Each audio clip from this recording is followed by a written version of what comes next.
Hello everyone and welcome for a new build order for the Delhi Sultanate. Today we're gonna watch a very good one, and yeah, Delhi got nerfed recently, so that's the main reason why I wanted to show you this, because, well, there is some alternatives to the build order with the Dome of the Faith.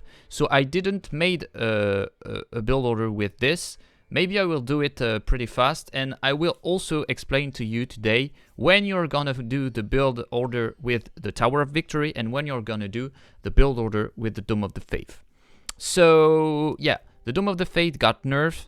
Now it's not 65 per gold per scholar, it's 75 if you do the Dome of the Faith. And yeah, the Tower of Victory is still the same, so this is kind of good to sometimes go on the Tower of Victory, but sometimes it's still good to go on the Dome of the Faith. So that's what we're gonna see also today, and yeah, and the build order, of course. So at the beginning of the game, you will start with 5 villagers on the wood, and your 6th one is gonna do the mosque, and you're gonna prepare also the mill and the house that you're gonna build with your other villager. So the first villager, that goes out of the TC will go directly build the house. And the 5 villagers here, they can either drop directly to the town center or directly build the mill, and they will drop instantly the wood they have. Because they are building the building. But if you don't build the building, it doesn't work, okay? You have to build the mill with those villagers, and they drop directly the wood. Okay, so this is very important to understand. Don't do that if they are not building the buildings.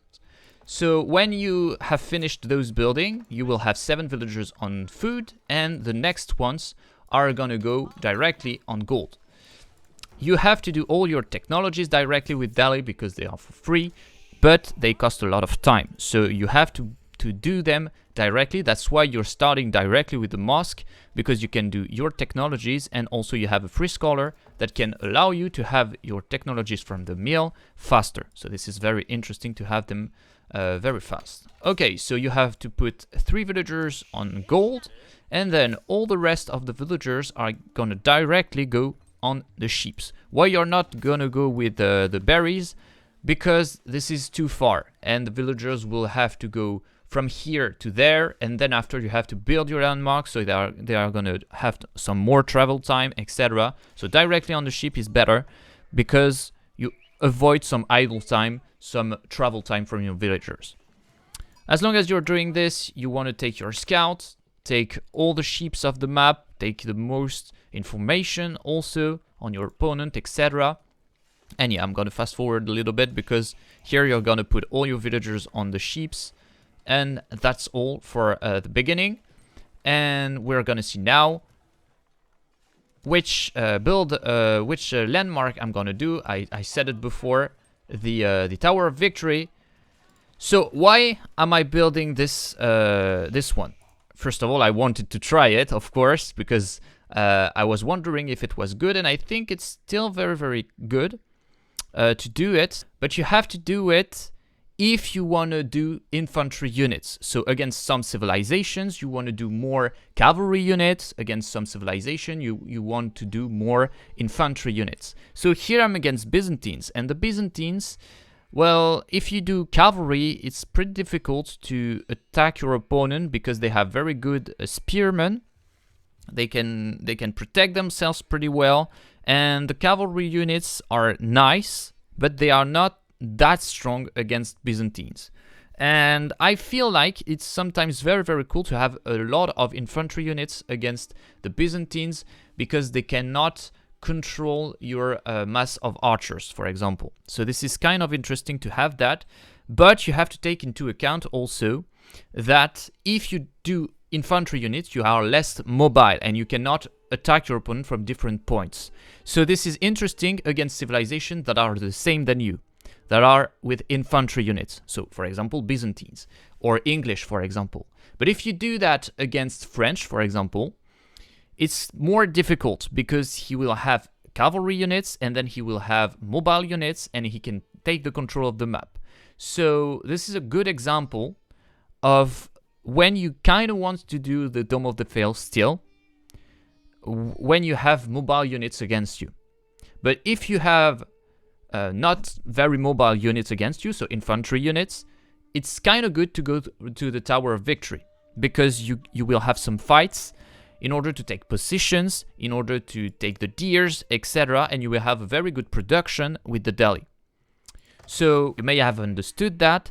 If you do the Tower of Victory, it's because you want to fight with infantry units.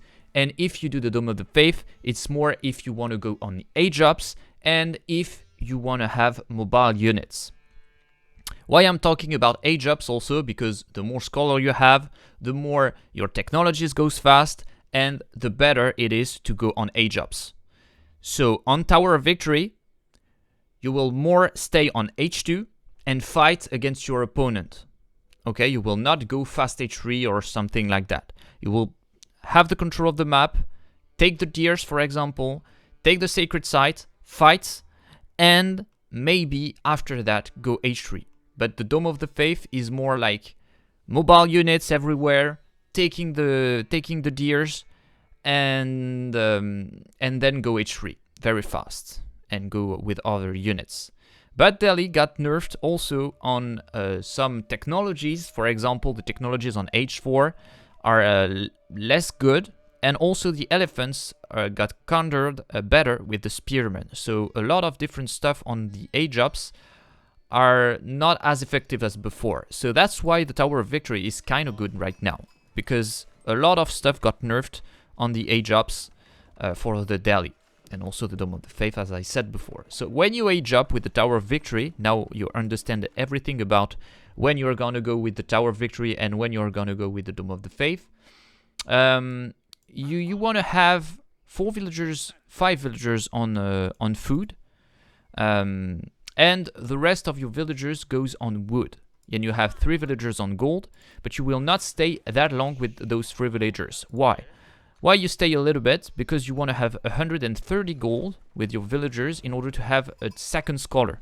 And when you do the second scholar, you're gonna cancel the piety, do the scholar, assign religious unit directly on your mosque, and then it will go directly inside the mosque, and then do the piety, because with the second scholar the piety will comes very fast after that. And when you cancel a technology with the Delhi, it stays at the same amount of research. So you can see here that the technology will not start from 0. Okay, so this is the only civilization that does that, and this is very, very strong. Okay, so everything on the wood, as I said before, and we're gonna go with a lot of infantry units, because we are on Tower of Victory, of course.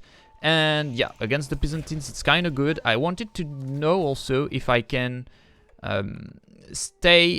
if I can produce as much as a Byzantine with the Delhi.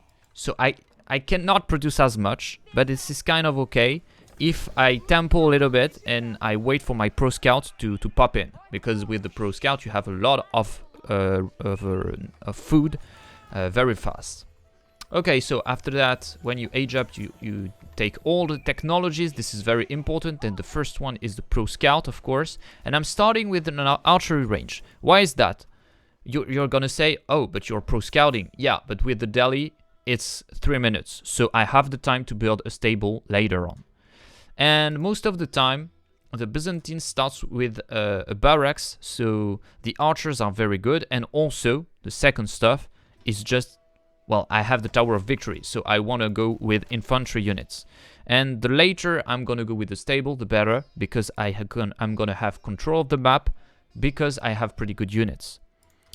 Don't do the archery range if there is, of course, cavalry units against you. But if you have cavalry units against you, again, you're going to go with the Dome of the Faith.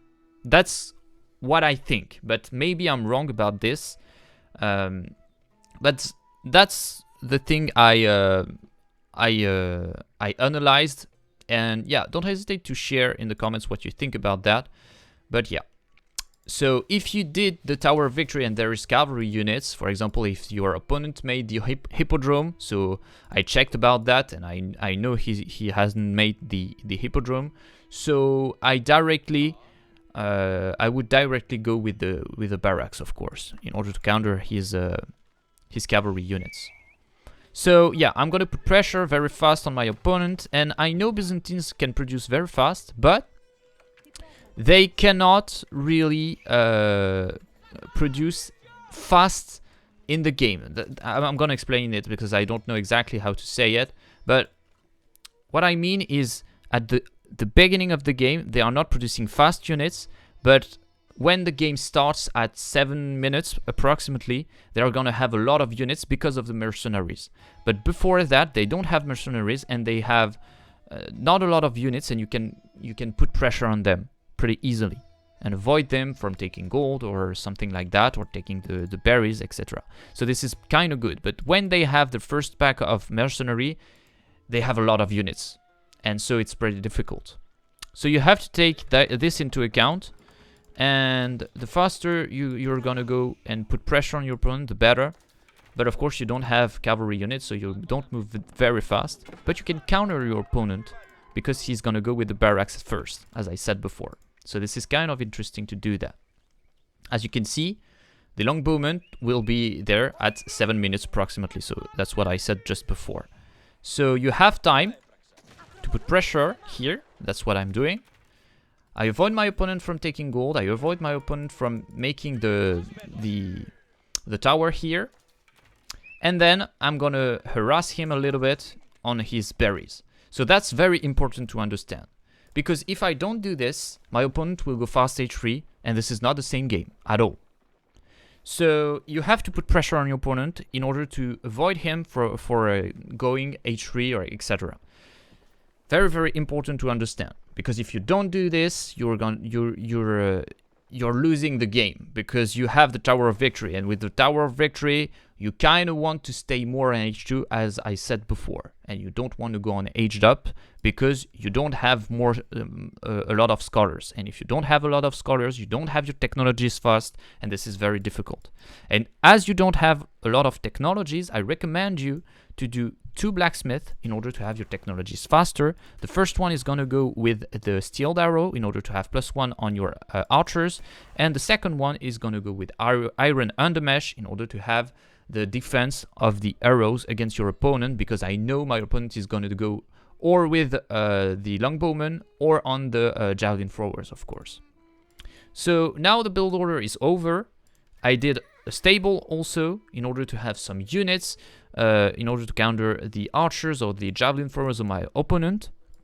If there is some cavalry units, I will go with the barracks, but the main stuff that you want to understand on this is to do a lot of archers. You want to have the most archers as you can, and you can do a barrack in order to tank a little bit the spearmen of your opponent also. This is kind of interesting also to do that.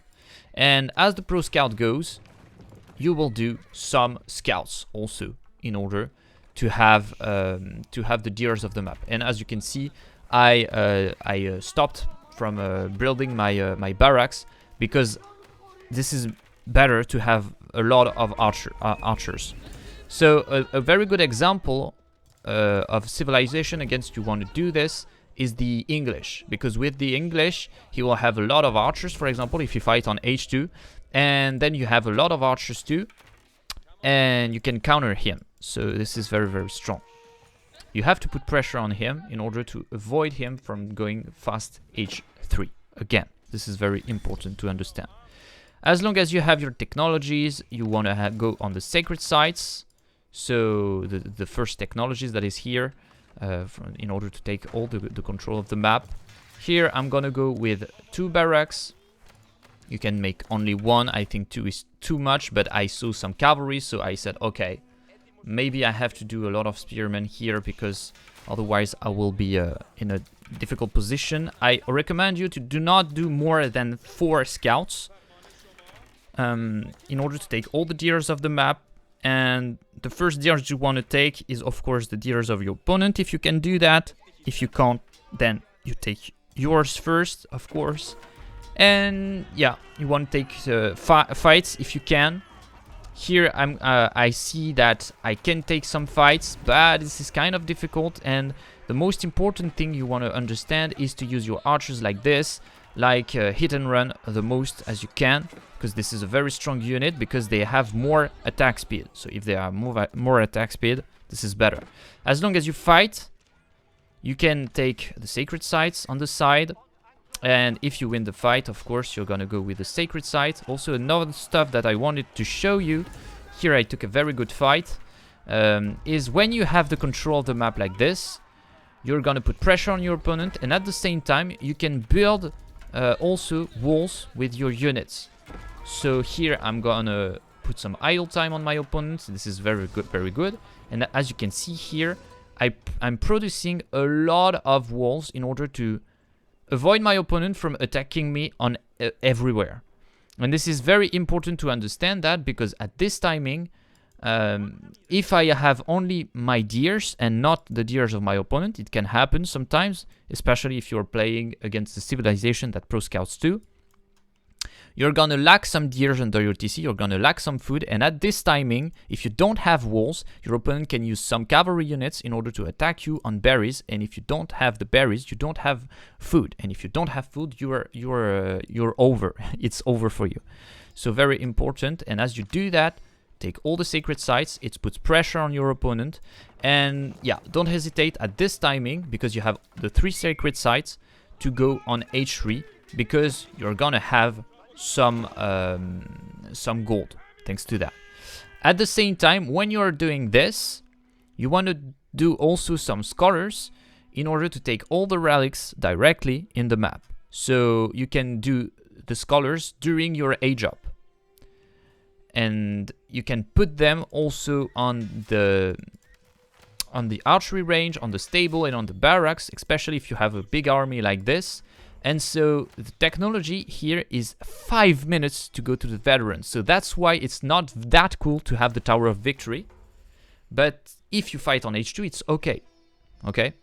But if you go H3 like this, you have to tempo 5 minutes. Well, 2.5 minutes, because you're gonna go with the scholar inside of each buildings. For example, here, you can see that I put directly a scholar here, and a scholar here. And directly I will go with the veteran here, and as I have a scholar inside, the building is producing 2 times faster. So as you can see here, it's 2.5 minutes instead of 5 minutes. This is kind of cool, and this is for free, of course. So I have to tempo here. My opponent is also H3, but he will have all his technologies faster than me. So I have to tempo, and the walls are very good for that also. So when you're edging up, you take all your scholars and you're gonna put them on relics, and on the relics that are far from your main base. Okay, so yeah, you want to take them directly as this, and then after you're gonna take the relics that are close to your base, because well, you can steal the relics from your opponent because you have very good timing, as you can see here. So here, as I said before, this is a fight that I don't want to take because he has his technologies of H3 and I don't. So if he goes here, this is not good for me. But if he's destroying the building, if he's destroying the walls, then it's kind of okay for me. Why? Because I have a lot of archers. And as I have a lot of archers, they are protected by the walls, and he loses a lot of units, and I can hit and run a lot. And as you can see here, I have almost my veterans, so I'm gonna take the fight right after that. Don't hesitate also to rebuild the walls if they got destroyed. And yeah, don't hesitate also to do a lot of barracks in this situation, or a lot of archery range, or a lot of stable, depending on what you want to have. But you're gonna have to spend your gold, or you can build some lancers, or you can build some war elephants, or tower elephants, or some man-at-arms. Be careful, the man-at-arms cost a lot of food, and you don't have that much if you only took your deers. Again, here I stole the deers on my opponent, so I can do some man-at-arms without any problem, but be careful about that. Okay, so I'm gonna kill a lot of his units thanks to my archers. He did a mangonel. I can hit and run very easily. And yeah, with the man-at-arms, he doesn't have anything to counter that, so this is kind of good. Don't hesitate to do A very good combo is the Gazi Raiders plus the Man-at-Arms, because the Man-at-Arms get countered by the crossbows, and the crossbows get countered by the Gazi Raiders, or also the Man-at-Arms and the archers. This is kind of good. And don't hesitate also to do crossbows for yourself if your opponent is doing some heavy units, of course. And yeah, with the Dali you can also do keeps very easily. They are very strong. And yeah, that's kind of what I wanted to say with this build order. As you can see, if you fight H2, this is a very good build order. But if you want to go on H-ups, this is not the right one, and I will maybe do the other one. Don't hesitate to tell me in the comments if you want that. And yeah, see you in the next one. Don't hesitate to ask questions if you want. I will be glad to answer to you. And see you in the next one. Bye.